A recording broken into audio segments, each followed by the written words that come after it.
ಹಾಗೆ ಮಹಾಲಿಂಗ ಸರ್ ಇಲ್ಲೇ ಇರಿ. ಬ್ಯಾಂಕ್ ಮಂಜುನಾಥಣ್ಣ ಇಲ್ಲೇ ಇರಿ. ರಾಜಣ್ಣ ಸರ್, ಕನಕ ಮಾಮ ಮೇಡಮ್, ಪ್ರದೀಪ್ ಸರ್ ಪ್ಲೀಸ್ ಬನ್ನಿ. ಆಯಿತು ಅಲ್ಲ, ಪ್ರೋತ್ಸಾಹ ಮಾಡೋದು ಕೂಡ ಒಂದು ಬೆಂಬಲ ತಾನೆ ಅಲ್ವಾ ಸರ್? ಒಂದು ಇಲ್ಲ ಇಲ್ಲ ಕುತ್ಕೊಳ್ಳಿ ಪ್ಲೀಸ್. ಪ್ರದೀಪ್ ಸರ್ ಬನ್ನಿ. ಇಲ್ಲ ಸರ್ ಪ್ಲೀಸ್, ಇಲ್ಲ ನೀವು ಹೋಗ್ಲೇಬೇಕು.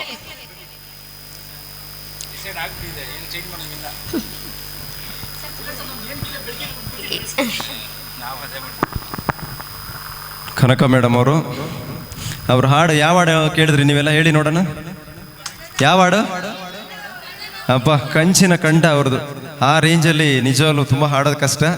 ಅವ್ರಿಗೆ ಫೋನ್ ಮಾಡಿದಾಗ ನಾನು, ಮೇಡಮ್ ನೀವು ಇದೇ ಹಾಡು ಆಡಬೇಕು ಅಂತ ಹೇಳಿ ಅವ್ರನ್ನ ಕರೆಸಿದೆ.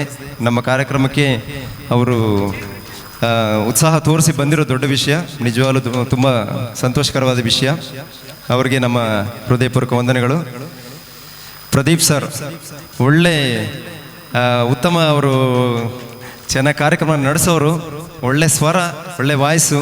ಇಲ್ಲಿರೋರೆಲ್ಲ ಆಲ್ಮೋಸ್ಟ್ ಒಳ್ಳೆ ವಾಯ್ಸ್ ಇರೋರು, ಎಲ್ಲ ಒಳ್ಳೆ ಉತ್ತಮ ಗಾಯಕರು. ಎಲ್ರಿಗೂ ನಮ್ಮ ಹೃದಯಪೂರ್ವಕ ವಂದನೆಗಳು. ಮತ್ತು ಮಹಾಲಿಂಗ ಸಾರು ಅವರು ನೋಡೋಣ ಡೌಟು ಅಂತ ಇದ್ರು, ಆದರೆ ಎಲ್ರಿಗಿಂತ ಮೊದಲು ಅವ್ರು ಬಂದಿದ್ರು. ಅವ್ರಿಗೂ ನಮ್ಮ ಹೃದಯಪೂರ್ವಕ ವಂದನೆಗಳು. ನಿಜ ಅವ್ರಿಗೂ ತುಂಬ ಸಂತೋಷ ಆಗುತ್ತೆ ಅವ್ರು ಬಂದಿದ್ದ ಕಾರ್ಯಕ್ರಮಕ್ಕೆ.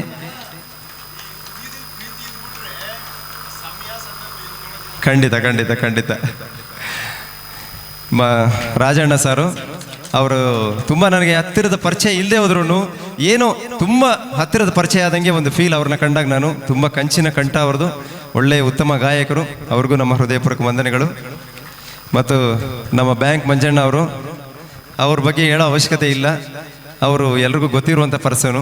ನಿಜವಾಗ್ಲೂ ಅವ್ರು ನನ್ನ ಬೈದರು, ನನ್ನ ಯಾಕೆ ಕರೀಲಿಲ್ಲ ಈ ಕಾರ್ಯಕ್ರಮಕ್ಕೆ ಅಂತ ಬೈದರು. ನನಗೆ ತುಂಬ ಸಂತೋಷ ಆಯಿತು ವಿಷಯ ಕೇಳಿ. ನಿಜವಾಗ್ಲೂ ಅವ್ರಿಗೂ ನಮ್ಮ ಹೃದಯಪೂರ್ವಕ ವಂದನೆಗಳು. ಇಷ್ಟು ಜನ ಬೆಂಬಲದಿಂದ ಮಾತ್ರನೇ ಈ ಕಾರ್ಯಕ್ರಮ ನಡೆಸೋಕ್ಕೆ ಸಾಧ್ಯ. ಒಬ್ಬರಿಂದ ಇಬ್ಬರಿಂದ ಆಗೋದಿಲ್ಲ. ಇಷ್ಟು ಜನಕ್ಕೆ ಎಲ್ಲರೂ ಪ್ರೋತ್ಸಾಹ ಕೊಟ್ಟಿದ್ದಾರೆ. ಎಲ್ರಿಗೂ ಧನ್ಯವಾದಗಳು, ಹೃದಯಪೂರ್ವಕ ವಂದನೆಗಳು. ಪ್ಲೀಸ್.